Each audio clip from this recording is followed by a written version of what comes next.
हिंदीच्या मुद्द्यावरून मनसे आणि शिवसेना उद्धव बाळासाहेब ठाकरे पक्षानं काढलेल्या मोर्चाला अद्याप पोलिसांनी परवानगी दिलेली नाही। हिंदीच्या मुद्द्यावरून 5 जुलैला मुंबईमध्ये मोर्चा काढला जाणार आहे आणि या मोर्चा संदर्भात मनसेकडून पोलिसांकडे अर्ज सादर करण्यात आलेले होते।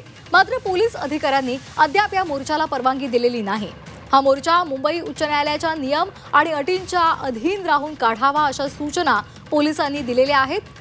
आझाद मैदान वगळता इतर ठिकाणी किंवा रस्त्यावर आंदोलन करायला पोलिसांनी मनाई केली आहे। दरम्यान अधिवेशनाचा कालावधी आहे आणि त्यामुळे मोर्चाच्या परवानगी संदर्भात वरिष्ठ पातळीवर चर्चा केली जाणार आहे।